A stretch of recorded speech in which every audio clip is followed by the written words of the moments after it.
welcome to another booktube video from me, Lauren, from Lauren and the Books. I always slap something at the start of a beginning. Normally, my thighs. Today's video, it is the second in the series of first line battles. Pew, pew, pew. I did this for the first time in January, whereby I took a book from each coloured section of my shelves, because they're arranged in coloured section, read the first line and battled them against each other. I really enjoyed doing it. I found it really, really fun, and it helps me sort of like look at some books that are languishing on the shelves. And the prize of the winning book with the best first line was to go on my TBR for February. We're filming this in February. So now the prize for the video for the book who wins today, they'll go on my TBR for the month of March. How I did it last time is I picked every first book in the section. So I picked the first red book, the first orange book, the first yellow book, green, etc, etc. I did not pick sequels or books that I've read before, because the point is to read things that I've got coming on, and also you can't start a series in the middle of the series. You can't start a series on book 2, can you? It'll just be dubbed. I've worn a rainbow coloured top today because everybody said how nice it was to wear a rainbow coloured top last time, so I've got a different rainbow coloured top on this time. This arrived second hand from Anthropology, from Depop. I mean, honestly, this probably would have been over £100 in real life. I got it for £30. Beautiful, isn't it? Absolutely beautiful. Look at the, David says he loves it apart from the collar, but I love it, especially the collar. So let's get cracking then. We'll start with the second colourful book of each section, working our way through which one's going to win. I'm excited. So we've got the second red book. Oh, it's a graphic novel actually. It's Wake, The Hidden History of Women-Led Slave Revolts by Rebecca Hall and illustrated by Hugo Martinez. Let's see what the first line. Might be difficult to do the first line if it's a graphic novel. It's not. It's simply this line. Atlantic Ocean, 1770, They Wait. They Wait is a great first line, isn't it? I mean, it's got nothing to battle up against, so we're going to go with They Wait. And then, did I read instructions for a Heatwave last time? No, I didn't. It was this one. We've had a bit of a jig about, and sometimes I think the books have ended up back in the same place. Right, okay, so the next book, the orange book, is Maggie O'Farrell's Instructions for a Heatwave. This would actually work out very well with this one, because I'm reading Irish books in March. Highbury, London, The Heat. The Heat. I think They Wait might win. They're both very, very short, aren't they? Also, another rule I sort of made myself was that if the line was one word, I was able to do it again. Read the next one. Right, okay, so, this one. So the second book on my yellow shelves it's a non-fiction, so Wake is still winning. That's why it's still under my arm. Wild Card, Let the Tarot Tell Your Story by Jen Cowney and Fiona Lensfelt. This came out in April last year. I would like to get a bit more into tarot cards. I love this front cover as well. Chapter 1, Hello Friend. What do you feel when you think of tarot cards? If you're frightened, don't be. What do you feel when you think of tarot cards? If you're frightened, don't be. They Wait. They Wait. What do you think when you think of tarot cards? If you're frightened, don't be. Both very... They Wait. They Wait is good. If you're frightened when you think of tarot cards... What do you think when you think of tarot cards? If you're frightened, don't be. I think They Wait just gets it, but that was touch and go. Green, number 2. It's A Restless Truth by Freya Mask. This only came out in November last year. Let's have a look. Elizabeth Navenby was known for 3 things: needlework, talking to the dead, and an ill temper at the best of times. Yeah, I like that a lot. I'm going to go for that one. Apologies, my camera just ran out of battery, but A Restless Truth won, so I'm returning Wake. Now we're on to blue. Oh, it's another non-fiction. It's Enough, The Violence Against Women and How to End It by Harriet Johnson. It is impossible to talk about violence against women in the UK without mentioning the case of Sarah Everard.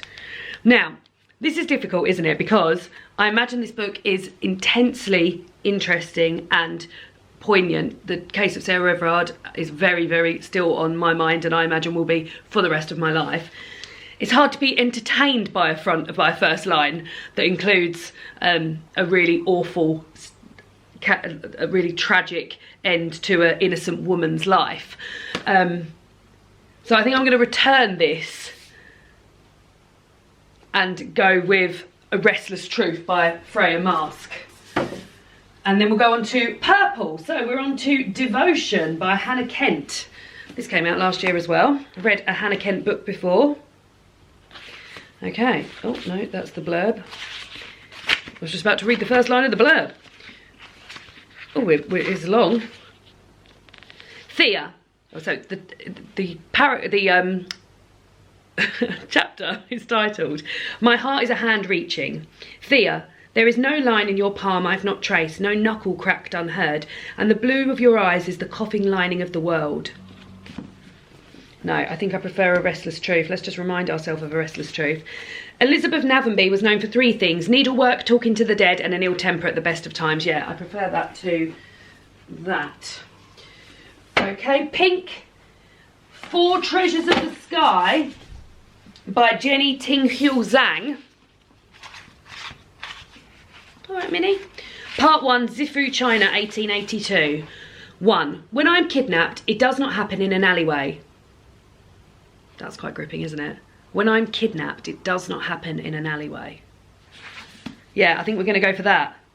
Oh, I don't know though. I do still really like this. Elizabeth Navenby was known for 3 things: needlework, talking to the dead, and an ill temper at the best of times. I think this has still got it, guys. Okay, then we're going for like the peachy coloured books. Oh God, this is one of the books that's been on my shelves for the longest. Mercedes bought this for me when I was in my second flat of making videos. The Santa Anas blew in hot from the desert, shrivelling the last of the spring grass into the whiskers of pale straw. Yeah, I mean, it's good, but it's still not as good as this one's got me. It's got me. Was it a green one last time? No, it was purple last time. That one. Right, white. Okay, so it's Deeds Not Words by Helen Pankhurst. A lot of non-fiction coming up this time. I think non-fiction's going to have a hard time sort of battling against the first lines of fiction. Where do we start? Over the last 100 years, women's opportunities in the UK have improved dramatically.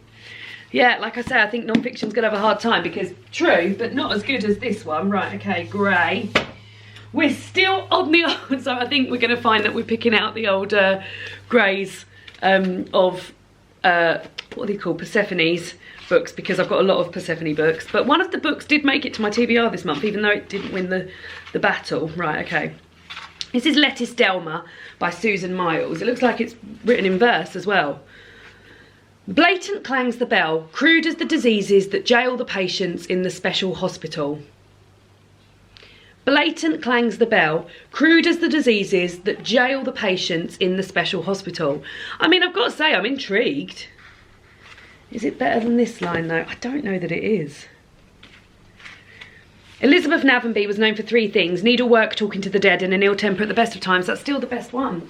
So there's only one more book that can battle it, and that's the black-spined book of Circus of Wonders by Elizabeth McNeill. Not read anything by Elizabeth McNeill, but I've been meaning to. Right, okay. Now, it begins with an advertisement. If you could read it, that would be better. It begins with an advertisement, now to an oak tree. It begins with an advertisement, now to an oak tree. I mean, I'm interested in it beginning with an advertisement, but I still think that A Restless Truth has got it. David, you've just caught me in the middle of a battle of the first lines. No, this is the first line. Elizabeth Navenby was known for 3 things: needlework, talking to the dead, and an ill temper at the best of times. Does that lure you? Pardon? Elizabeth Navenby was known for 3 things: needlework, talking to the dead, and an ill temper at the best of times. What's the question? Well, do you think that's a good first line? Yeah. I also think it's a good first line. I think it's the best first line I've read today. The battle has been won by A Restless Truth by Freya Mask. Should we read the second line now that we can? And this is going to be added to my TBR for the month of March.